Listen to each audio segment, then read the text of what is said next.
Salutations, peuple de YouTube.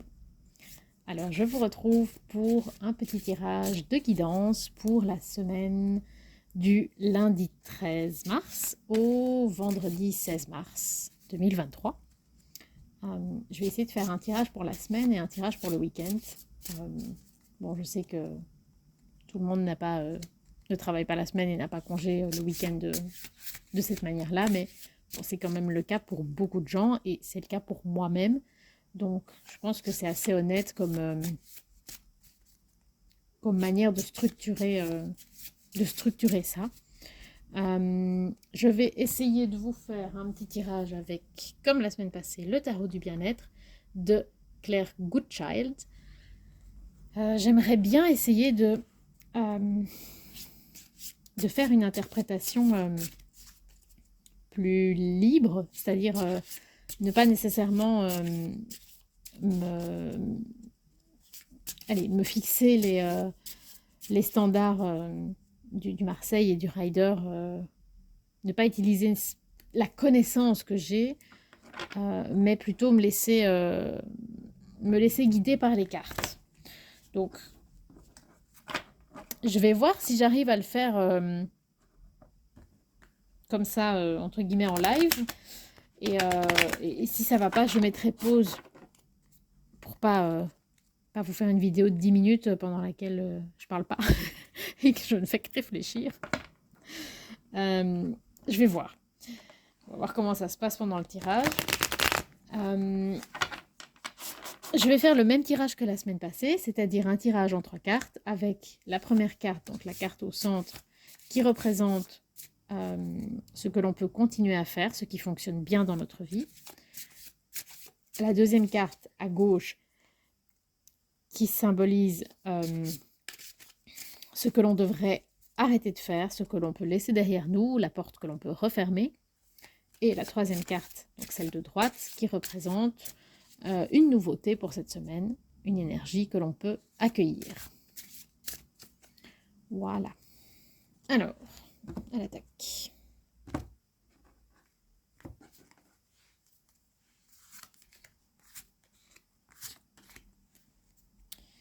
Oups, on est parti. Alors, ce qui fonctionne bien et ce que l'on peut continuer. Le 7 d'élixir. Ouh. Je vais essayer de vous montrer les cartes, comme me l'a très bien fait remarquer Cécile. Donc, que voyons-nous dans ce set d'élixir? J'ai dit que j'avais pas envie de rester sur la tradition du rider, mais ici c'est quand même assez parlant. Donc, on a cette magnifique gerbe de fleurs qui représente, je sais pas, des géraniums, peut-être? Ça pourrait, en tout cas. D'une magnifique couleur rose, donc qui évoque de l'énergie, de la joie de vivre, de la féminité, de la beauté, donc des choses, somme toute, assez positives. Et nous avons cette bouteille d'élixir. Qu'est-ce qu'il y a écrit dessus?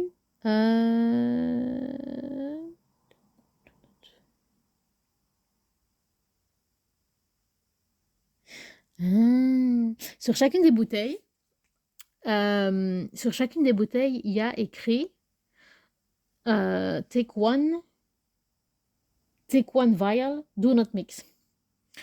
Ce tarot est très intelligemment fait. Donc c'est l'idée que on ne peut choisir qu'une seule bouteille, qu'on n'est pas censé mélanger les différents élixirs.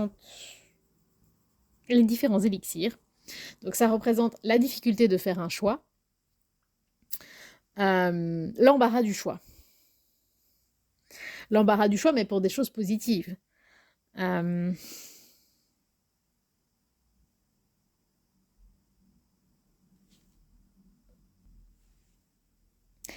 Donc, dans ce contexte-ci, j'ai envie de dire que cette carte nous invite à ne pas essayer de courir 10 lièvres à la fois. Enfin, normalement, c'est 2 lièvres, mais ou 7 lièvres à la fois. Euh,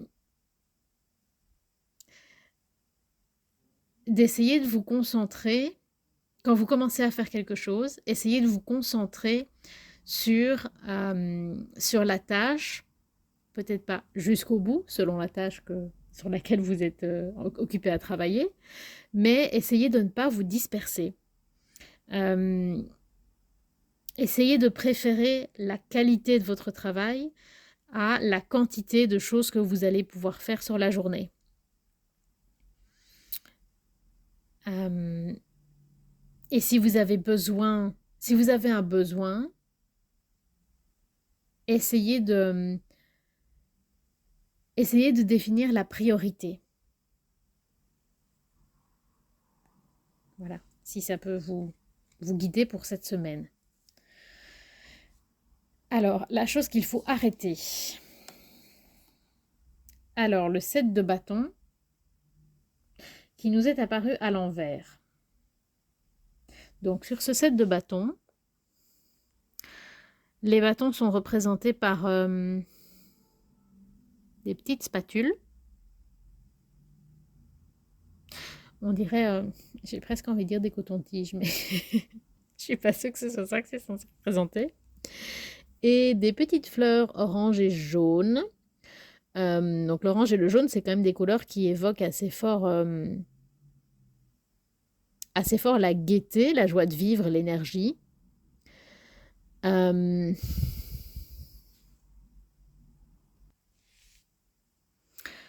euh, et ce qu'on remarque, c'est que cette plante pousse, elle vient d'arrière, et elle pousse, elle vient dans le chemin, quelque part, ben, des ustensiles. Euh, Elle vient dans notre chemin.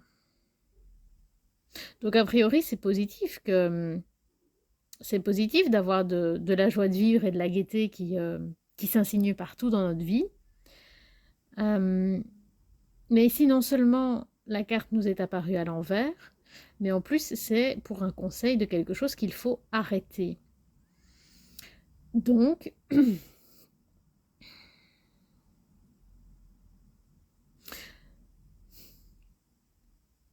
je me demande si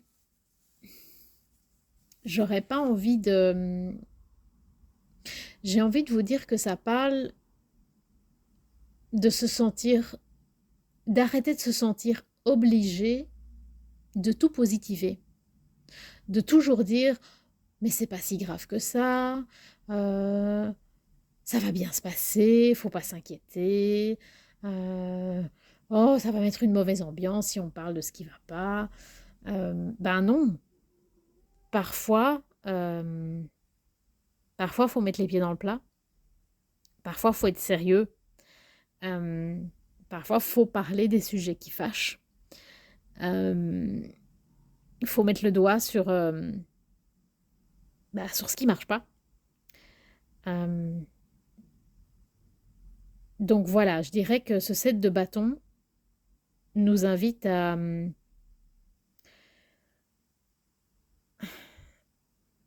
arrêter de vouloir absolument mettre une bonne ambiance partout parce que,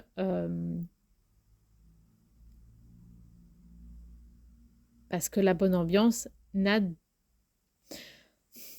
de valeur que si elle s'ancre dans un quotidien euh, qui, qui est réellement positif.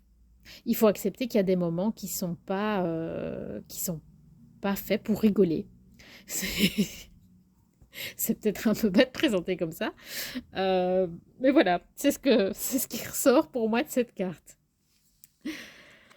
Je ferai un résumé après, j'essaierai en tout cas. Euh, Il y a mon petit chat qui n'arrête pas de me demander de jouer. Je vais aller m'occuper d'elle juste après, mais je vous termine quand même ce petit tirage. Euh, alors, une nouvelle énergie à accueillir pour cette semaine. Essayez en tout cas. Alors, nous avons le pape. Oh oh. Alors, qu'est-ce que c'est que cette... Est-ce que c'est du cornouiller?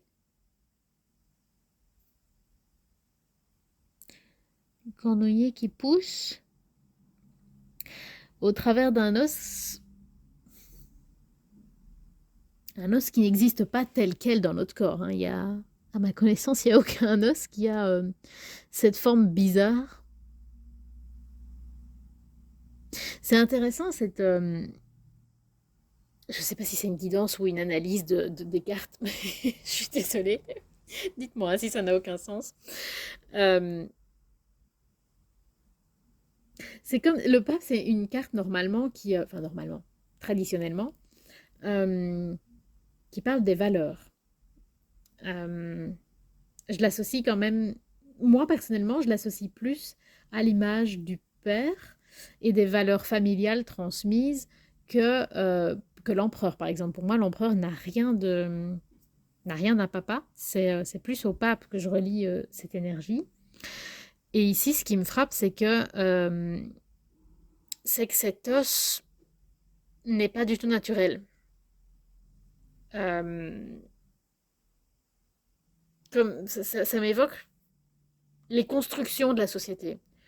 Euh, donc, les conventions qui n'ont rien de naturel, qui ne font plaisir à personne. Euh,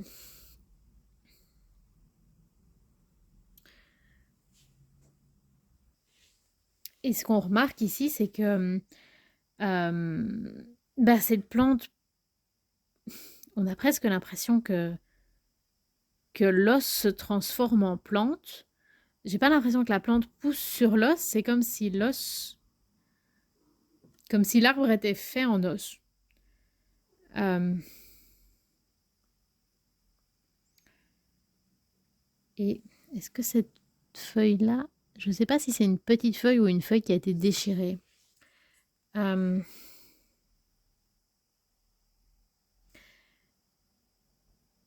c'est comme si ça m'évoquait le fait d'accepter que ce qu'on fait aujourd'hui et que ce qui est important pour nous aujourd'hui n'est pas nécessairement la même chose que ce qui nous a été appris, transmis volontairement ou involontairement par la famille, par les conventions sociales, par la société, par la tradition. Euh, un peu un besoin enfin, pas tellement un besoin, mais c'est comme si on devait regarder en face le fait que les valeurs qui nous habitent sont une sorte de mélange incongru de plein de choses qui vont pas ensemble, mais un besoin de les rendre, quelque part, de les rendre jolies et d'en faire quelque chose dont on peut être fier et auquel on peut s'identifier. Euh, j'ai envie de retenir cette dernière idée, ce, ce besoin de, ce besoin de s'identifier, de s'approprier les choses, de dire, ok, oui, de ton temps on faisait comme ça, mais je retiens la substantifique moelle, mais moi je vais en faire autre chose. Voilà, s'approprier des choses qui n'ont plus lieu d'être, en faire notre propre version.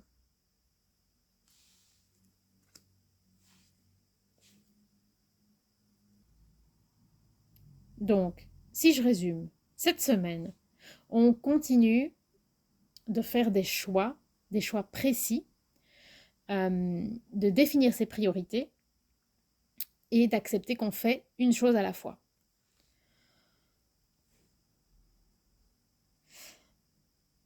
On arrête de se sentir obligé de tout rendre positif, de mettre des sourires à tout va. Euh, on arrête l'hypocrisie et l'obligation d'être toujours content. Et on commence à se réapproprier les choses, à faire les choses à notre manière. Ces deux cartes sont liées, hein. Enfin, même les 3 sont liés en fait. Ce tirage est très cohérent. J'ai eu beaucoup de mal à arriver à la conclusion, mais tout va dans le même sens, hein.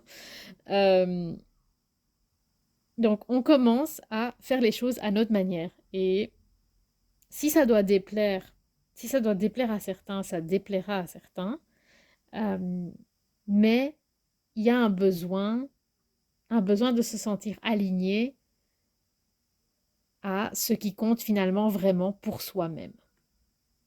Voilà. J'espère que c'était pas trop laborieux, et j'espère que ça peut vous inspirer, vous donner des pistes de réflexion et d'action, hem, pour la semaine. N'hésitez pas à me dire ce que vous en avez pensé en commentaire, à liker, peut-être à partager, qui sait, à vous abonner si vous aimez ce que je fais. Et voilà, prenez bien soin de vous et je vous souhaite longue vie et prospérité.